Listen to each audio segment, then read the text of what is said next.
এই রমজানে আমরা যারা রোজার জন্য প্রস্তুতি নেই তারা অবশ্যই বিভিন্ন প্রকার খাবারগুলো গ্রহণ করে থাকি। সেহরি কিংবা ইফতারে আমাদের শরীরকে সুস্থ এবং শক্তি যোগাতে কোন কোন খাবারগুলো অতি দ্রুত সক্ষম সেই সম্পর্কে অনেকেরই অজানা। তাই আমরা এই সমস্ত বিষয়গুলো সম্পর্কে কিন্তু অনেক বেশি পরিমাণে জানার চেষ্টা করলেও সুস্থ থাকার যে সঠিক নিয়ম কানুন সেটি সম্পর্কে অনেক অংশেই অজ্ঞ। কেউ কেউ আবার অতিরিক্ত মাত্রায় খাবার গ্রহণ করে যেমনিভাবে শরীরে করছেন ক্ষতি, অতি পুষ্টিতে অনাপুষ্টিতে ভোগা। হ্যাঁ, অতিরিক্ত পুষ্টি গ্রহণ করতে গিয়ে অপুষ্টিকর রোগে ভোগার মতো প্রবণতাও অনেকের নেহাত কম নয়। তাই সুস্থ থাকতে আজকের ভিডিওটি অনেক বেশি গুরুত্বপূর্ণ। না কেটে সম্পূর্ণরূপে ভিডিওটি দেখবেন। চলুন শুরু করা যাক মূল আলোচনা। তার আগে যারা এখনো পর্যন্ত সময় স্বাস্থ্য কথা চ্যানেলে সাবস্ক্রাইব করেননি তারা অবশ্যই সাবস্ক্রাইব করবেন এবং পাশে থাকা বেল আইকনে ক্লিক করে নিয়মিত আপডেট দিবেন। চলুন মূল আলোচনাটি শুরু করা যাক। আমাদের পুষ্টিকর খাবারের তালিকায় দুই ধরনের খাবার বিদ্যমান, একটি হচ্ছে ম্যাক্রো এবং আরেকটি হচ্ছে মাইক্রো।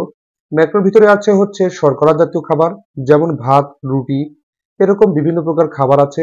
আর মাইক্রো হচ্ছে প্রোটিন জাতীয় খাবারের ভিতরে আছে বিশেষ করে ডিমের সাদা অংশ, এছাড়াও মাংস, এগুলোতে প্রচুর পরিমাণে। এছাড়াও ফ্যাটি অংশের ভিতরে আছে ডিমের কুসুম, মাছের তেল, ঘাস খাওয়া গরুর মাংস, এরকম বহুল খাবার আছে। সাধারণত রোজা থাকলে আমাদের ফ্যাট বার্ন হতে শুরু করে। ম্যাক্সিমাম আমাদের যে নিউট্রিয়েন্ট এটি সাধারণত অল্প রাখতে হবে। অপুষ্টিকর বলতে আসলে আমাদের যে শরীরে অতিরিক্ত মাত্রায় ভুলভাল খাবারগুলো গ্রহণ করে থাকি, এতে সঠিক রূপে সম্পূর্ণ পুষ্টিগুণ সম্পন্ন হয় না। তাই আমাদের শরীরে কিন্তু দুর্বলতা কাটতে চায় না। আমরা ইফতারের পরবর্তীতে কোন কোন খাবার গ্রহণ করতে পারি সেটি হচ্ছে, আমরা ছোলা খেতে পারি, টক দই খেতে পারি। যেমনিভাবে আমাদের শরীরের ক্ষতিকারক চর্বি আছে এটি বার্ন হবে, তেমনি আমাদের শরীরটি স্বাভাবিক শেপে ফিরে আসবে। যারা অতিরিক্ত স্থূলতার সমস্যায় ভুগছেন রমজান মাসে, তাদের ওজন কমানোর এটি একটি গুরুত্বপূর্ণ এবং সহজ একটা পরিকল্পনা হতে পারে। তাই নিয়মিত আপনারা রোজা থাকবেন। এবং মাইক্রোনিউট্রিয়েন্ট কিছু খাবার আছে, যেমন আপনারা ইফতারের সময়ে ১ গ্লাস পরিমাণে ডাবের পানি খেতে পারেন। এটি খুবই পুষ্টিকর একটি গুণসম্মত খাবার। এটি কিন্তু আমাদের শরীরের জন্য অত্যন্ত উপকারী। এছাড়াও বিভিন্ন প্রকার খাবার আছে এর পাশাপাশি খেতে পারেন। এর পাশাপাশি বিভিন্ন প্রকার সবজি দিয়ে রান্না করা খাবার গ্রহণ করা যায়। এগুলোতে প্রচুর পরিমাণে ফাইবার আছে, যেগুলো আমাদের শরীরের বিভিন্ন প্রকার রোগ, গ্যাস্ট্রিক সমস্যা, এছাড়াও আমাদের পেটের ভিতরে গোলযোগ দূর করতে সক্ষম। যাদের কোলোরেক্টাল ক্যান্সার সমস্যায় ভুগছে এটি দূর করতে সক্ষম। যেমন হতে পারে সজনে পাতা দিয়ে তৈরি করা সবজি।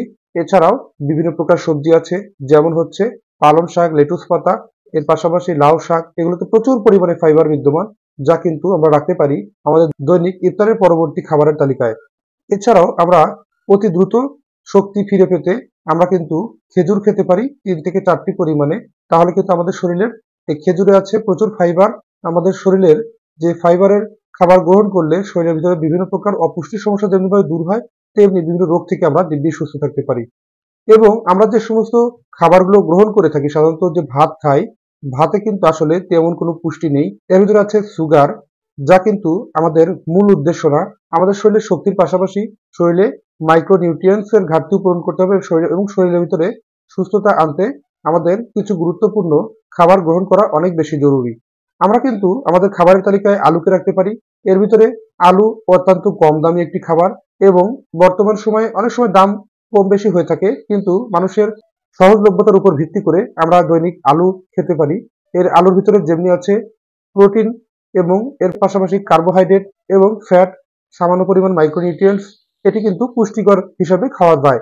এবং এর পাশাপাশি আমরা কলা খেতে পারি, এটি দাম সারা বছরই কম বেশি পাওয়া যায়, এটি খাওয়া যেতে পারে।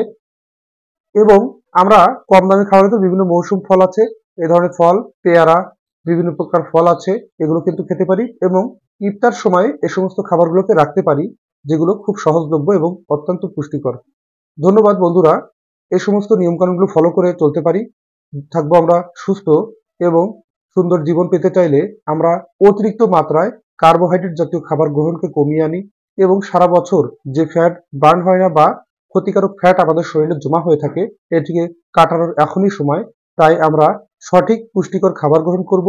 অতিরিক্ত ফ্যাট, অতিরিক্ত ডুবো তেলে ভাজা খাবার, অতিরিক্ত পরিমাণে ফাস্ট ফুড, জাঙ্ক ফুড ছেড়ে দিয়ে রমজানে আমরা সুস্থ থাকার চেষ্টা করব এবং আমরা সঠিক খাবারগুলোই গ্রহণ করব।